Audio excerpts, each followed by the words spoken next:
if you actually want to solve a problem, I've sent a bill to take a close look at it. We also have to get at the root problem of why people are fleeing. All right, guys. So that was basically my reaction to Biden's speech last night, right? I mean, I was doing a live stream, so I can't say it put me to sleep. But if I wasn't doing a live stream, then it probably would have put me to sleep. Okay?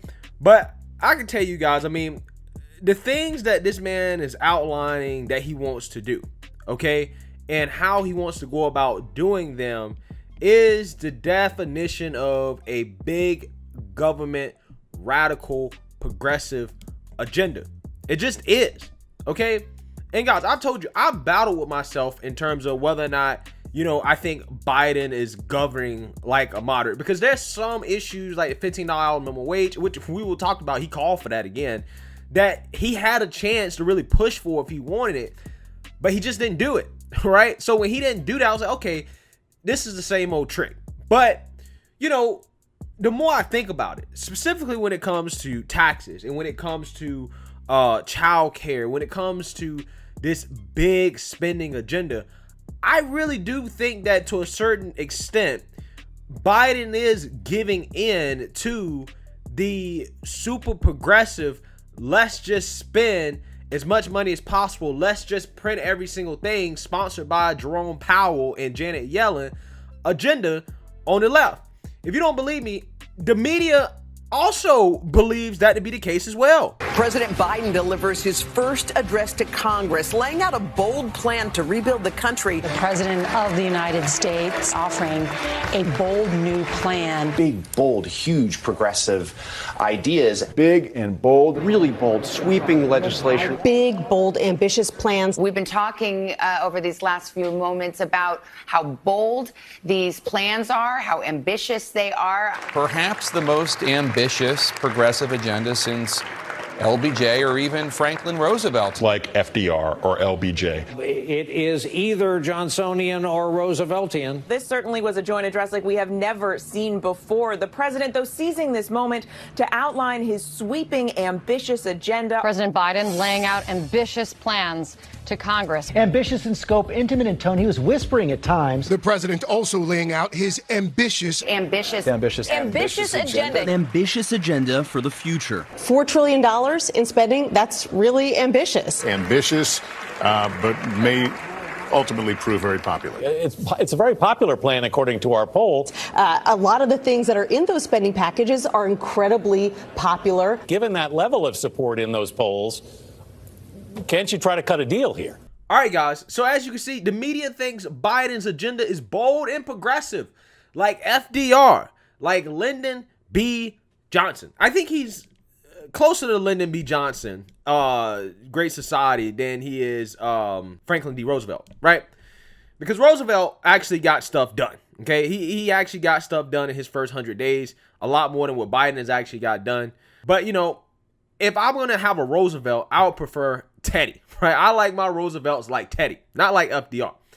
But anyways, let's talk about it. Let's talk about his speech. Biden talked about the America's Rescue Plan, right? Which is his stimulus package, $1.9 trillion. Okay. And the theme of this video is we're going to be spending a lot of money here. Biden's spending way more money than we've ever spent in history, right? In 1 year. Again, it started with the $1.9 trillion deal that they did not work with Republicans on. Now, early on, I was pretty supportive of stimulus, okay? Because I felt like, you know, Americans being locked down, that the government should compensate Americans for not being able to work, okay? Right? Like, again, it's not our fault that the government shut down the economy. But when the data came out that people were not actually spending the stimulus checks, that's when I started to be against it, right? This was a data-driven, not an ideologically driven pivot by me, right? And the specific reason why is because people that are well off, right, median income, higher income earners, are not actually spending their stimulus checks. Okay, the whole point of the stimulus check is to stimulate the economy. But that's not what's happening. What's happening is that those who are of lower income that are getting the checks are spending it. Everybody else, because they're higher income, and if you're higher income, you're going to tend to have better personal finance, you're going to save it, okay? So they're saving it, which defeats the purpose of the stimulus check in the first place. The purpose is for people to spend it, right? To go blow it on something. Like, that's the whole purpose, to stimulate the economy.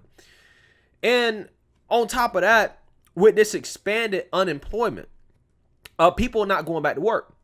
So lower wage jobs have not recovered the same way high wage jobs and medium wage jobs have recovered since this pandemic. And I think with this almost seamlessly unending unemployment, right? People getting paid more to sit home on the couch than to work. People are literally disincentivized to work. They don't want to go back to work because of the pandemic, okay? They just don't want to go back to work. Again, you're getting paid to sit at home. Of course, you're not going to want to go back to work, okay? Now, with that being said, in hindsight, I think is a mistake. I really think that the Republicans were right in terms of wanting to have a slimmer package. And honestly, that's how I feel about legislation in general. I'm tired of these big overarching packages of just government waste. Every single time we do it, it's waste, right? The last stimulus package, guys, I'm keeping it straight up with you. It was a waste. We don't really need it, right? All the banks, all the financial institutions, they're predicting that this economy is going to be on fire. Okay, the economy is going to be on fire. Okay, we're projected to grow, I think, like 6 to 7% GDP this year. Okay, and it's not because of Biden. He just got in office, but mainly because of the economy that has been set up for Biden under Trump. So we didn't really need it. We didn't need it. We spent a whole bunch of money that we did not need. And speaking of taking credit from Trump, you know, he goes out here, he also talks about the vaccine. Okay, he has not given Trump credit for the vaccine yet. Before Biden got in office, his goal of 100 million shots in 100 days was already projected to be passed by Trump when Trump left office. Biden gets in office and he doesn't even up the goal. He's not even trying to up the goal. He's setting low expectations for himself. So you don't want to give Trump credit for achieving his expectations that he thought was impossible. He don't want to up the goal, and then he comes out there and brags about, well, we've done 200 million some shots in 100 days. We've doubled our goal. Well, of course you did. Of course, you were already hitting the goal when you got in office. You didn't do nothing.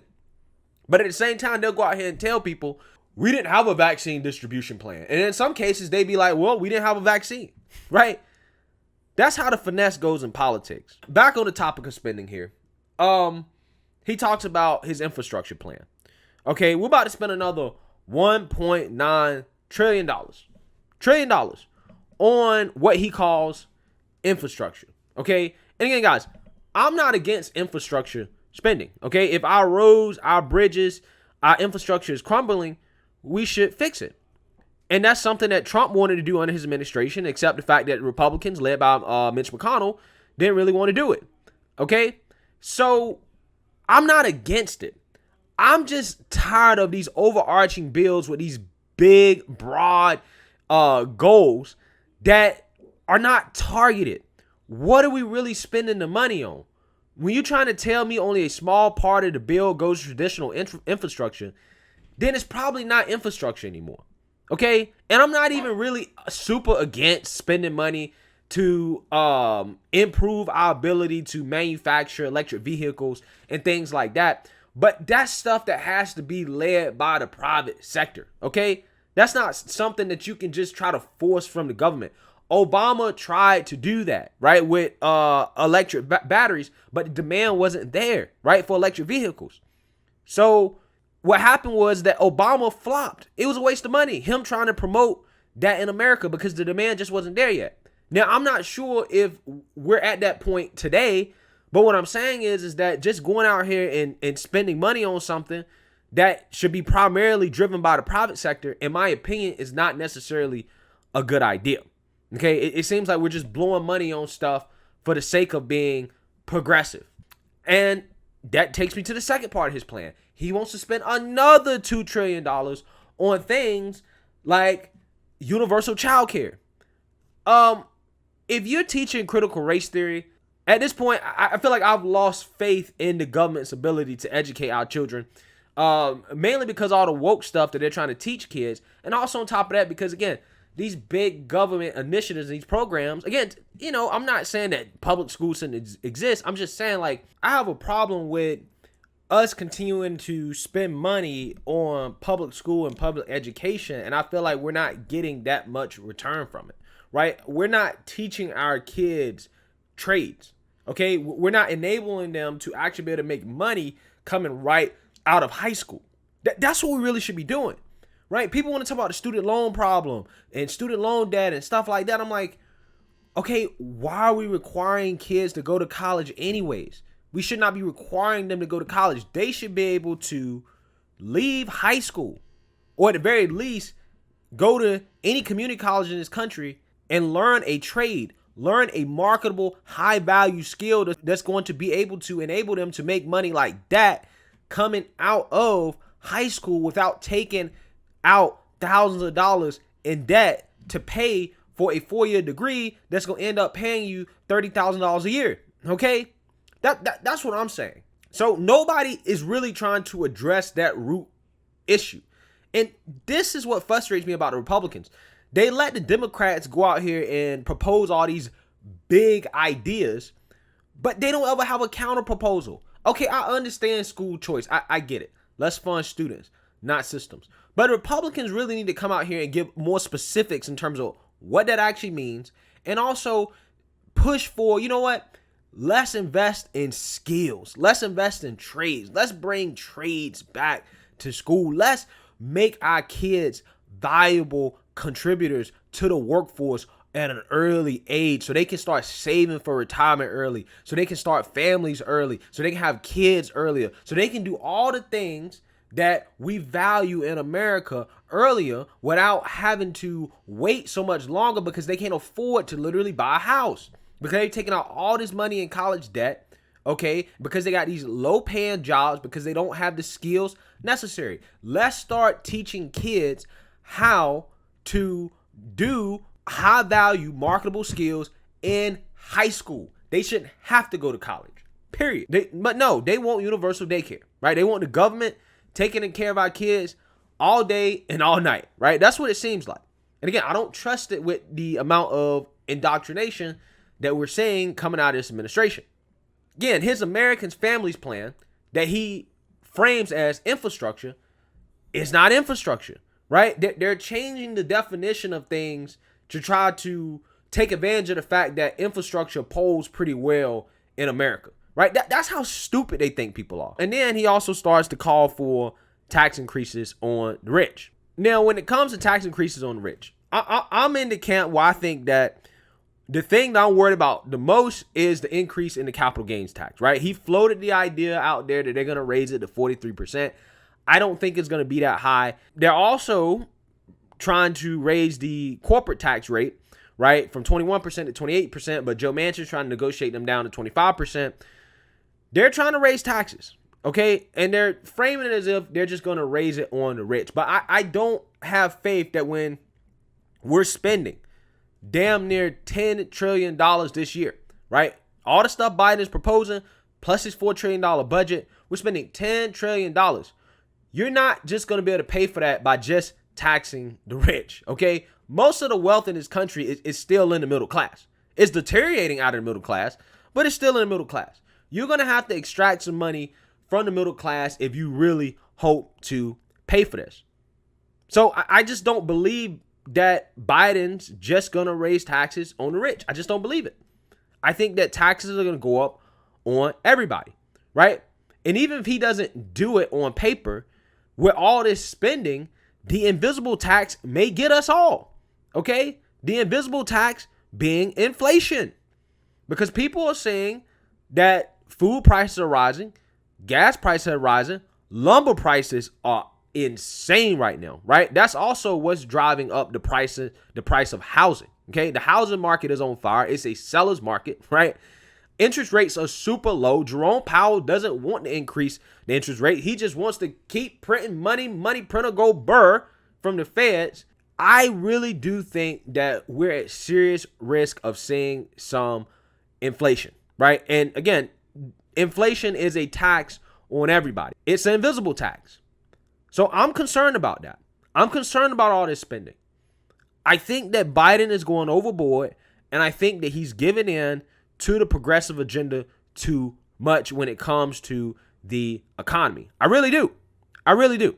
Of course, he has to talk about white supremacy and climate change and all the woke stuff that he's doing. And also he calls for banning assault rifles again, even though that didn't work. We tried it. It didn't work.